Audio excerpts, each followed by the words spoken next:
Bismillah, Assalamualaikum warahmatullahi wabarakatuh. Balik lagi di channel Sutrisna Nur Humaydi, channel perjuangan hapus riba. Mengapa riba harus dihapuskan? Karena dampak kerusakan riba tidak hanya dirasakan oleh pelakunya, tetapi juga dirasakan oleh orang-orang yang ada di sekitar pelaku riba itu. Mengapa riba dihapuskan? Karena dosa riba tidak hanya akan dirasakan di akhirat saja, tetapi juga bisa dirasakan di dunia saat ini. Ibadah rusak, bisnis hancur, keluarga cerai-berai, PHK, musibah datang beruntun. Lalu bagaimana solusinya? Ada 3 solusi. Nah, pada video kali ini kita akan membahas solusi sosial, yaitu hapus riba, lawan riba melalui sedekah. Sedekah melawan riba. Yuk kita simak videonya sampai akhir, karena di akhir video ini saya akan memberikan hadiah promo yang sangat menarik. Oke, lanjut.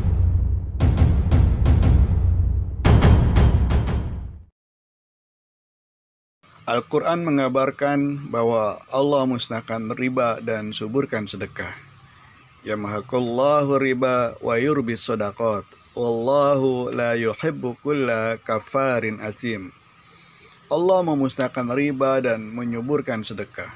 Dan Allah tidak menyukai setiap orang yang tetap dalam kekafiran dan selalu berbuat dosa.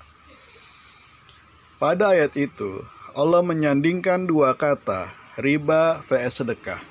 Yang satu dimusnahkan dan satu lagi disuburkan. Mengapa riba dimusnahkan? Secara bahasa riba berarti bertambah. Lah kok malah habis dimusnahkan? Sedangkan sedekah disuburkan. Bukannya berkurang tapi malah bertambah subur. Kok bisa gitu ya? Yuk kita lihat persamaan dan perbedaannya. Riba dan sedekah sama-sama memberikan bantuan. Bedanya, riba memberi untuk dikembalikan, memberi pinjaman harus dikembalikan beserta bunganya sebagai keuntungan. Orang nggak punya modal, nih dikasih bantuan modal. Tapi, bantuan itu harus dikembalikan bersama bunganya sekian %. Orang nggak punya uang untuk bayar rumah sakit, untuk bayar sekolah anaknya, riba datang untuk membantu. Katanya sih begitu. Nih pinjaman, kembalikan ya bulan depan, bunganya sekian %. Katanya riba datang membantu, tapi nyatanya mencekik. Riba tidak peduli usaha kamu untung atau rugi. Kamu tetap harus bayar bunganya. Tidak bisa melunasi hutang pokok, maka bunganya akan terus bertambah. 100.000 jadi 1 juta, 1 juta jadi belasan juta. Ngeri nggak tuh?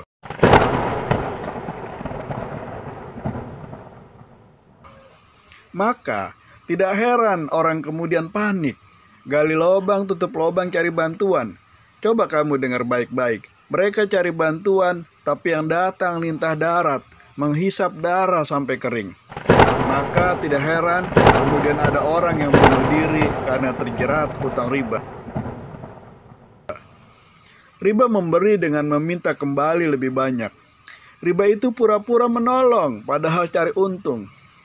Apakah benar kita bisa untung dengan cara riba? Apakah harta akan bertambah dengan cara riba? Tidak. Al-Quran bilang, Allah memusnahkan riba. Mungkin kamu berhitung, wah untung nih, kasih pinjam sekian, bunga sekian %. Tidak ada ruginya. Wah untung nih, pinjam modal sekian, bunga kecil bisa kebayar lah, kan untungnya gede. Itu hitungan di atas kertas. Kenyataannya belum tentu. Ingat, Allah musnahkan riba. Harta riba akan musnah begitu saja. Duit setan dimakan jin. Uang habis nggak jelas. Sampai sini sudah paham ya? Riba haram. Riba dimusnahkan. Jangan lakukan riba. Bagaimana caranya supaya harta bisa bertambah subur? Lakukan sedekah. Itu Al-Quran yang bilang, Yamhaqullahu riba wa yurbis shadaqat. Wallahu la yuhibbu kulla kafarin azim. Allah memusnahkan riba dan menyuburkan sedekah. Dan Allah tidak menyukai setiap orang yang tetap dalam kekafiran dan selalu berbuat dosa. Al-Baqarah 276. Bersedekah bagaimana, Mas? Harta saya habis karena riba. Dan sekarang hutang menumpuk. Bingung bagaimana bayarnya, apalagi sedekah. Masya Allah, Allah sangat paham dengan kondisi kita. Mungkin kita pernah khilaf, berbisnis dengan harta riba, lalu bangkrut habis-habisan. Bagaimana caranya bangkit kembali? Bersedekahlah. Allah tahu kamu gak punya uang. Maka bukan kata infak yang digunakan pada ayat itu, tapi kata sedekah. Sedekah tidak selalu uang, sedangkan infak selalu berupa uang. Bukankah senyum juga adalah sedekah? Coba perhatikan apa saja yang masih kita miliki. Masih ada waktu dan tenaga. Masih ada ilmu yang bermanfaat. Bersedekahlah dengan apa yang ada. Sedekah tidak selalu uang. Beda dengan riba. Sedekah memberi tak harap kembali. Membantu tak harap keuntungan. Lalu apa yang kita harapkan dari sedekah? Kita berharap pertolongan Allah. Hanya Allah yang dapat membantu menyelesaikan semua masalah yang sedang dihadapi. Dalam hadis, Nabi Muhammad SAW mengabarkan, "Wallahu fi aunil abdi, maka nal abdu fi auni akhihi." Allah senantiasa menolong seorang hamba selama hamba itu menolong saudaranya. Hadis riwayat Muslim. Dengan bersedekah, kita menolong orang lain supaya Allah menolong kita.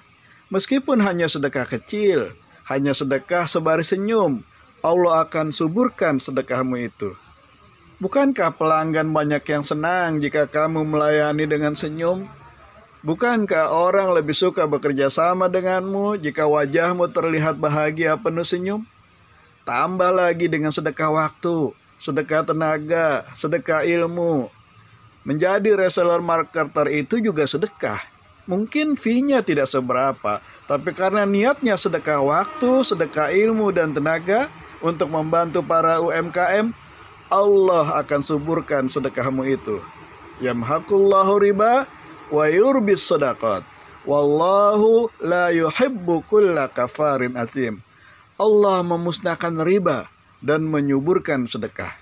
Dan Allah tidak menyukai setiap orang yang tetap dalam kekafiran dan selalu berbuat dosa. Perhatikan ujung ayatnya. Allah tidak menyukai setiap orang yang tetap dalam kekafiran dan selalu berbuat dosa. Allah tidak menyukai kamu terpuruk akibat riba. Allah ingin kamu segera berhenti dari riba. Allah ingin kamu bangkit dari keterpurukan akibat riba. Tapi maukah kamu bersedekah? Sudah dapat poinnya ya, bersedekah berarti membantu orang lain. Dan ketika kamu membantu orang lain, Allah akan membantumu. Terima kasih telah menyimak video ini sampai akhir.